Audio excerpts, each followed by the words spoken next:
I would like to thank God. I would like to thank our incoming fifth president, Professor Wajakoya, our incoming deputy president, Madam Justina Wamai, and all our party officials for having faith in me and appointing me to the position of the spokesman and head of media for the Roots Party. I want to assure all Kenyans that I take this appointment very seriously, with a serious task of ensuring that we win the 2022 August 9th general elections. Very many people have called me, very many people have written to me, congratulating me, thank you so much. But there are also a group of people who have asked, why, Jaymo Msee, why did you accept this appointment? And the reason why most of people are asking is because, you know, I'm a content creator. Wengine wanauliza si itaharibu brand, sijui tutafanya nini, sijui corporates wataacha kukupatia kazi, sijui utaharibu content. I want to assure everyone that our content creation will still go on. But the most important reason why I took this appointment is because the people of our generation needs to make some serious choices and decisions right now.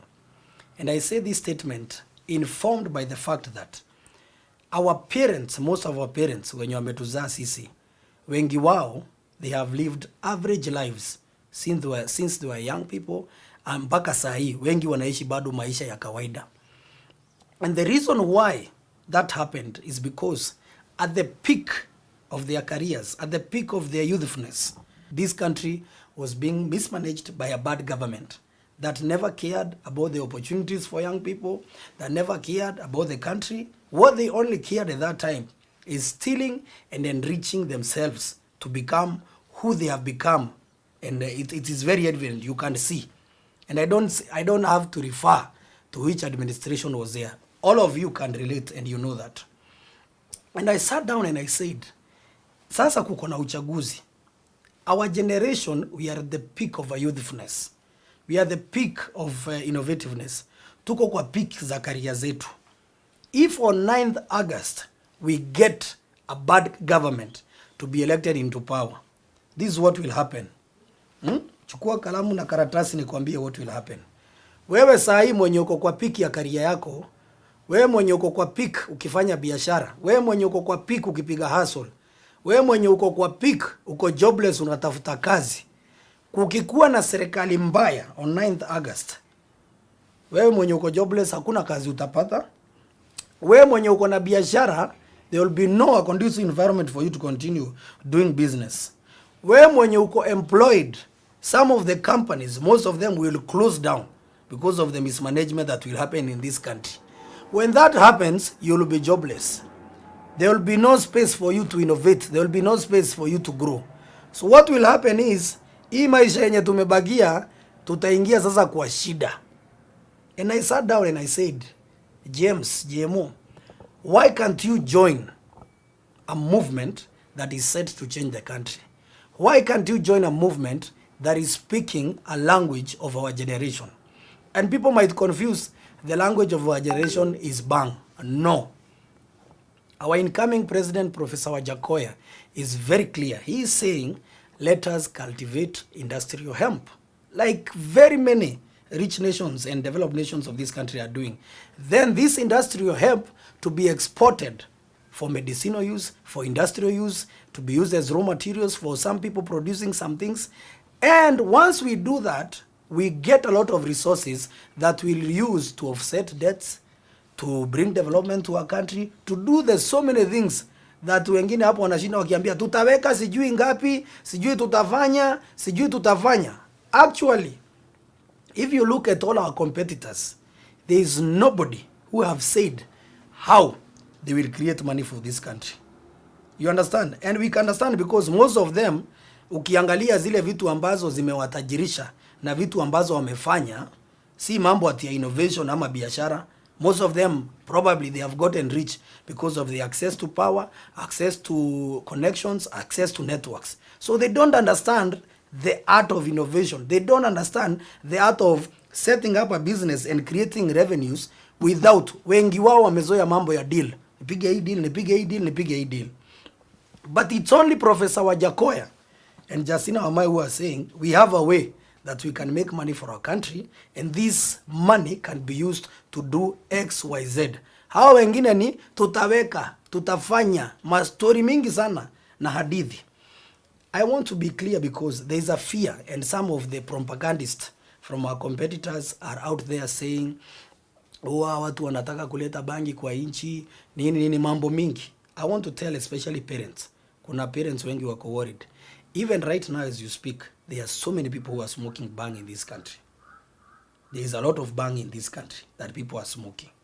So whether Wajakoya gets into power or not, people will still continue smoking bang. But professor is talking about industrial hemp. And na sababu Google ilikuja na technology iko tuko na internet, unaweza nunua bundles, you can Google some countries like Canada, America in California, you can even our neighbors here in Rwanda. Actually, Paul Kagame, the president, has set a part of land for piloting so that they can see. Juzi pale kwa Museveni, they exported 400 kilograms to Germany for medicinal use. So ukiangalia, tuache kuiangalia na ile macho. You know, when we were growing up, tulikuwa tunaambiwa watu wa bangi ni wenda wazimu nini. Yes, there is a serious problem of drug abuse in this country, which needs to be checked. And we have the relevant laws and rules to work on that. So what we are saying as a party is we want to take power to fix the country.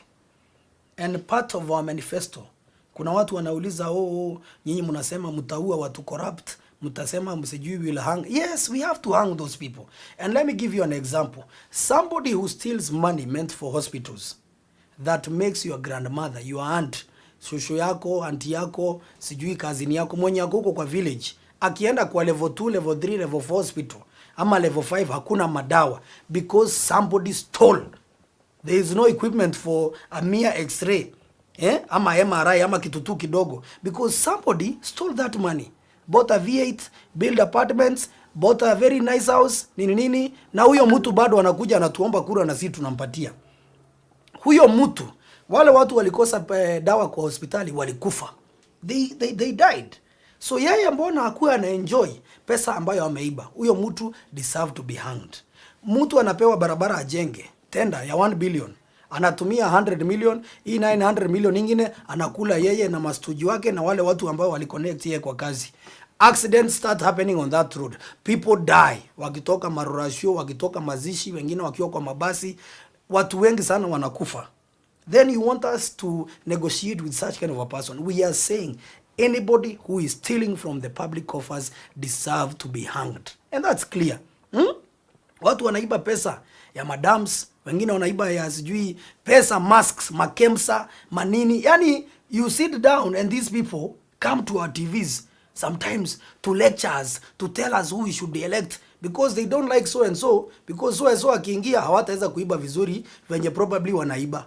Tunasema hao watu, they deserve to be hanged. So that the opportunities in public service, whenever someone is given an opportunity to serve in our public service, anaenda kufanya kazi, ama masema mimi hiyo kazi sitataka kwa sababu niko na tamaa ya kuiba, ama niko na tamaa ya kutajirika haraka, nitakula mali ya umma. Those are clear things that we are saying that we must do as a country.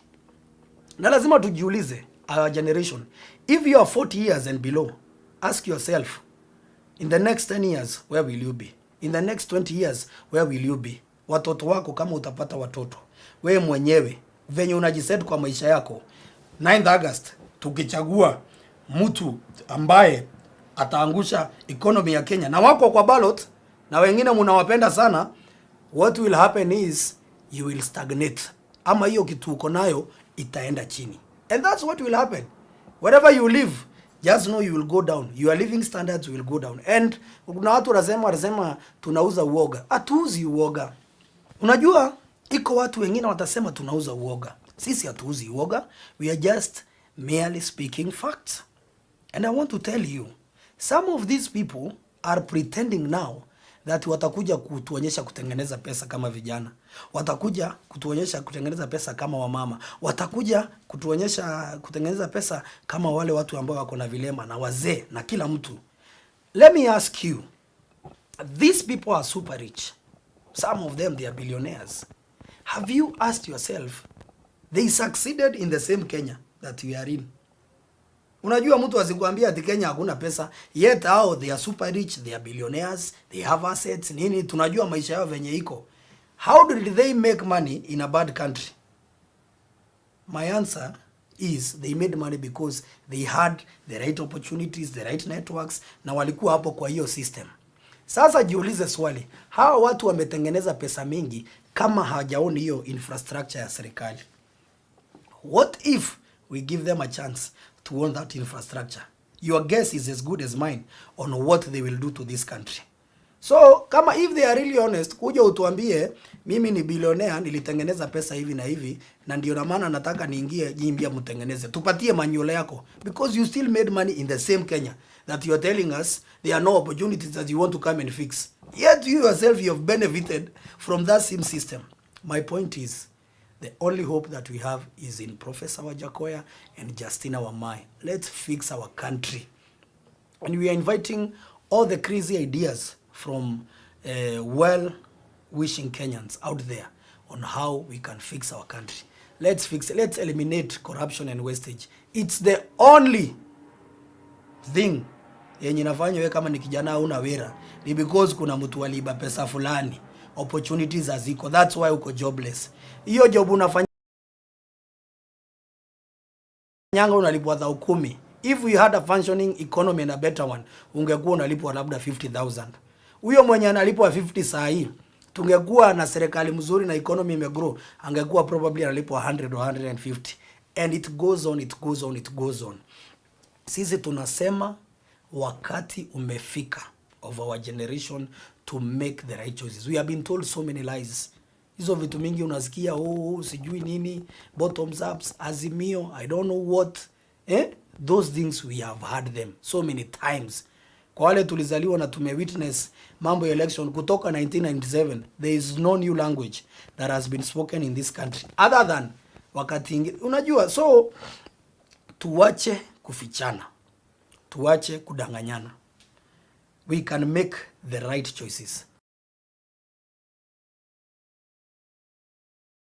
Because let me ask you, umejiuliza swali, in 1963 when Jomo Kenyatta came into power, he promised people school, roads, hospitals, and they started building those things. Moi, same things, school, roads, hospital, na wakafanya. Kibaki akakuja, school, roads, hospital, until him yeye alijenga. Unaona, Uhuru Kenyatta and William Ruto, school, roads, hospital, barabara wamejenga, na mashule na mahospitali wameongezea. I am asking a question. Our generation, that's not the language. In any case, schools, roads and hospitals zinafaa kujengwa at any time, whether we have a government or not. Those are basic amenities in our country that should be constructed. And every year we have budgetary allocations for those things. So my appeal to my generation is that let's do this.